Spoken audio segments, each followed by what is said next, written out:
With the number of active COVID-19 cases falling in many states beginning to ease restrictions, some of our major retailers are finally reopening their doors from today. But while they're desperate to get customers spending again, it certainly won't be business as usual. Today, reporter Lara Vella joins us from outside one of those stores in Sydney. And Lara, how are businesses going to manage this? Well, that's really going to depend on the kind of services that the different retailers are offering. For example, places that have previously done things like bra fittings and personalised shoe fittings, they are now going to have to change some of the core business services that they've been offering for many, many years. But for places like Apple stores, which are opening right across Australia today, the biggest changes that customers are going to notice is from today there's now going to be a limit as to how many people can be in the store at one time. And anyone that's been to an Apple store knows that it's generally standing room only. That's going to be one of the biggest changes. In addition to that, they will also be introducing temperature checks, and you can expect the new norm to be hand sanitisers on arrival and cashless payments. So from today, these are going to be some of the biggest changes that Australian retailers have ever had to face. 1960s Australia, a time when the only way you could see the latest trends was a trip into town.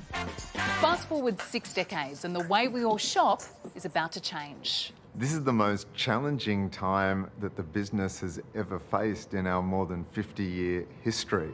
Justin Levis is one part of the family operation behind Australian fashion label Q. And today, they're unveiling their new look post-pandemic store with hand sanitiser, 1.5 metre distancing, freshly wiped down change rooms and cashless payments, this season's trends that are here to stay. And the government's outlined in their Safe Work website the steps and procedures that we need to take to dramatically reduce any chance of infection. So we're following them very stringently, and now I am feeling so much more comfortable that we can now start to open some stores throughout the country in a safe manner to allow customers to come back. Retailers have never had to consider, I guess, the level of contact we have with them when we actually go into their stores. You know, think about having a suit fitted or maybe trying shoes on. There's a lot of connection between the sales assistant and the customer. All of that will need to change to almost zero contact. From today, Apple stores will reopen across the country. So too bedding and homewares brand Adairs, while Big W will reintroduce extended late-night trading. And tomorrow, Myer will open a range of its Queensland stores, including Chermside, Townsville and Toowoomba, plus Bankstown and Liverpool in Western Sydney on Saturday.